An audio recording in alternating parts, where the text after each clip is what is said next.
Hello students, we are going to start a new chapter number 4 from your book, that is decimal representation of rational numbers. Like in the previous chapter we have discussed about rational numbers. Now we are going to discuss how to represent these rational numbers into decimals, जो हम actual division method से decimals की value निकालते हैं उस वे से। अब इसमें हमने अपना पुराने वाले जूनियर क्लासेस का कॉन्सेप्ट यूज़ करना है, वो है डिवीज़न का। ठीक है, मैंने 3 स्टेटमेंट्स लिखी हुई हैं, 3/4, देन 1/3 एंड देन 4/11।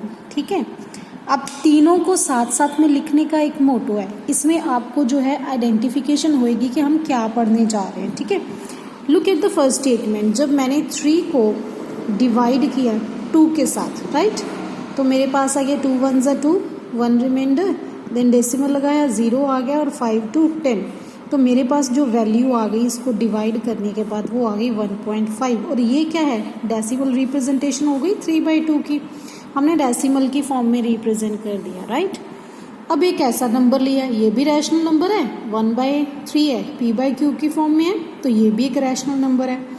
फिर जब मैंने 1 को 3 के साथ डिवाइड किया, से 0, पहले 1 था ना, तो 1 था, 1 3 से छोटा था, इसलिए मैंने 0 लगा के पहले डेसिमल लगाया तो 0 आ गया। ठीक है, 3 3 ज़ा 9, अगेन 1, फिर से 1 आ गया, फिर से 0 लगा के फिर से 9 लगाया तो अगेन 1। हर बार रिमाइंडर क्या आया जा रहा है, 1 ही आया जा रहा है, तो मेरा क्या आएगा 0.333 डॉट डॉट डॉट लगा दिए, मतलब ये ख़त्म ही नहीं हो रहा। ठीक है, हर बार रिमाइंडर 1 1 ही आया जाएगा, जितनी बार मर्जी कर लो। ठीक, फिर एक और एग्जांपल ली 4/11। This is also rational number. 4 को जब मैंने 11 से किया तो 4 11 से छोटा था, इसलिए डेसिमल लगा के पहले 0 लगाया। 3 से किया 33, 7 रिमाइंडर आया, डेसिमल था 0 लगा लिया। 6 की किया 66, फिर से 4 रिमाइंडर आ गया, अरे ये तो फिर से वही आ गया। ठीक है, तो फिर से 0 लगा दिया। 33, फिर से 7 आ गया, ये फिर से आ गया हमारे पास, तो फिर से 4। डोंट यू थिंक यहाँ पे 7 आ रहा है, देन फिर 4 आ रहा है, फिर से 7, फिर से 4, तो ये 4 7 रिपीट हुए जा रहे हैं।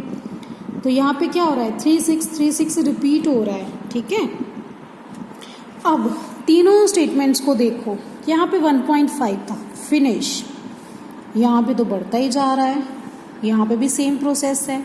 अब तीनों में डिफरेंस क्या है, जो ये रिप्रेजेंटेशन है जिसमें आगे डॉट डॉट्स नहीं है, जहाँ पे रिमाइंडर 0 आ रहा है, ठीक है, उसको हम बोलते टर्मिनेटिंग। ठीक है, वो टर्मिनेट का मतलब खत्म होना। ठीक है ना, टर्मिनेटिंग का मतलब होता है खत्म होना, ये खत्म हो गया, आगे डिवाइड नहीं हो रहा है। राइट, यहाँ पे क्या है, एक ही डिजिट बार बार रिमाइंडर में हमारे पास एक ही डिजिट आ रहा है और उसी के कॉरेस्पॉन्डिंग एक ही टर्म रिपीट हो रही है। ठीक है, क्योंकि ये ख़त्म ही नहीं हो रहा, जितना मर्जी करते जाओ, चाहे पूरा फुल पेज कर लो। ठीक है, तो इसको बोलते हैं नॉन टर्मिनेटिंग, जो ख़त्म नहीं हो रहा। राइट, अब ये क्या है, अब मुझे ये बताओ, ये टर्मिनेटिंग है कि नॉन टर्मिनेटिंग?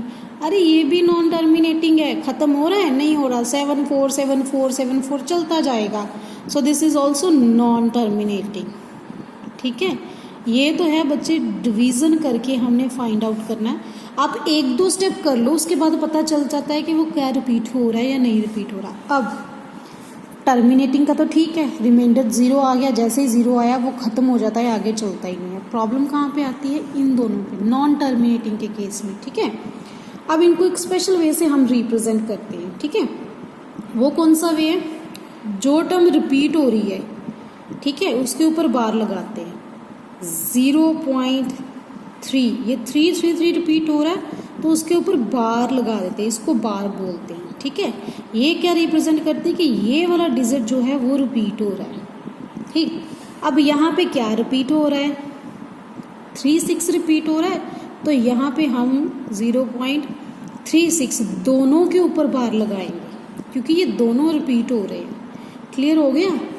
ठीक है, तो हमारे पास 2 टाइप्स के नंबर आ गए, टर्मिनेटिंग और नॉन टर्मिनेटिंग। ठीक है, ये बिल्कुल ही इजी चैप्टर है, सिंपल, जो हमने पिछली क्लासेस में डिवीज़न की हुई है ना, बस वही करना है।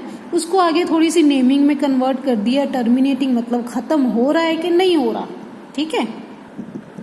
अब आपके बुक के पेज नंबर 56 के ऊपर ये लाइन लिखी हुई है, एवरी पॉजिटिव रैशनल नंबर, हर एक जो रैशनल नंबर है आइदर या तो वो टर्मिनेटिंग होएगा या फिर नॉन टर्मिनेटिंग होएगा, ठीक है। अब नॉन टर्मिनेटिंग के आगे हम लोग रिपीटेड भी लगा सकते हैं वर्ड, क्योंकि वो रिपीट हो रहा है ना, यहाँ पे ये बार का कॉन्सेप्ट समझा दिया, वो रिपीट हो रहा है। अच्छा, ये तो प्रॉब्लम थी पॉजिटिव की।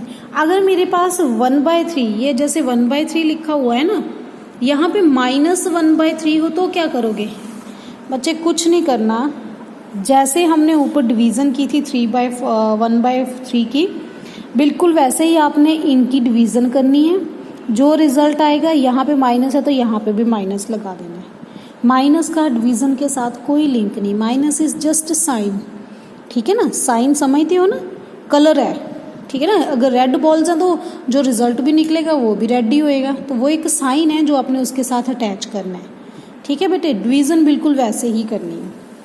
इसके बाद हम इसके साथ ही बच्चे आपका जो है ना फर्स्ट पार्ट डेसिमल रिप्रेजेंट, आपने इसको ऐसे डिवीज़न में लिख के करना है। फिर उसके बाद आपने बताना ये टर्मिनेटिंग है या non terminating. You have to do like this, ऐसे डिवीज़न करनी है, ठीक है बच्चे। उसके बाद हम करेंगे न्यू कॉन्सेप्ट। वो क्या है कि अगर हमने डिवीज़न ना करनी हो, क्या हम डायरेक्टली बता सकते हैं? जैसे ये एग्जाम्पल दी 7/4 की, ठीक है। तो मैंने बोला कि 7/4 टर्मिनेटिंग है कि नॉन टर्मिनेटिंग है, ठीक। ऐसा कोई मेथड है जिससे हम ये बता सकते हैं डायरेक्टली बिना डिवीज़न किए? Yes, this is a shortcut for you. What is that? उन्होंने बोला है कि अगर हमने चेक करना है, इसको चेक करने के लिए बेटा नंबर जो है वो टर्मिनेटिंग है कि नहीं है, उसके लिए सबसे इम्पॉर्टेंट चीज़ होती है डिनोमिनेटर, ठीक है। चाहे तो आप बुक पे प्रॉपरली अंडरलाइन कर सकते हो। हमने डिनोमिनेटर देखना है, ठीक है। डिनोमिनेटर का क्या देखना है? डिनोमिनेटर के फैक्टर्स बनाने सबसे पहले, डिनोमिनेटर के फैक्टर्स बनाने। फिर उनमें से चेक करना है कि जो फैक्टर है या तो अकेला 2 ही हो या 5 भी हो या फिर दोनों हो। यू बोथ कैन वर्क, या तो अकेले 2 ही फैक्टर आए या अकेला 5 ही फैक्टर आए, और या फिर दोनों हो, ठीक है। अगर ऐसा है तो वो नंबर टर्मिनेटिंग है, अदरवाइज वो नंबर टर्मिनेटिंग नहीं है। लाइक 4 के फैक्टर के आगे 2 और 2, ठीक है ना, ये इसकी प्राइम फैक्टराइजेशन हो गई। अब 2 और 2 है, क्योंकि 2 और 2 है तो ओनली प्राइम फैक्टर क्या है? 2, तो ये क्या हो गया? टर्मिनेटिंग। अब उन्होंने 19/45 की एग्जाम्पल दी हुई है। सी, उन्होंने कहा ये टर्मिनेटिंग है। अब देखो 45 के फैक्टर्स बनाए, 3 × 3 9, 9 × 5 इज 45। अरे हमें ऊपर क्या दिया हुआ है? या तो 2 होना चाहिए या 5 होना चाहिए या दोनों होने चाहिए, ठीक। लेकिन यहाँ पे तो 3 भी आ गया। इट मीन्स ये कंडीशन सेटिस्फाई नहीं हो रही। इसका मतलब ये क्या है? Non terminating repeating. क्लियर हो गया? तो ऐसे हमने चेक करना जहाँ पे लिखा हो ना विदाउट डिवीज़न, ठीक है।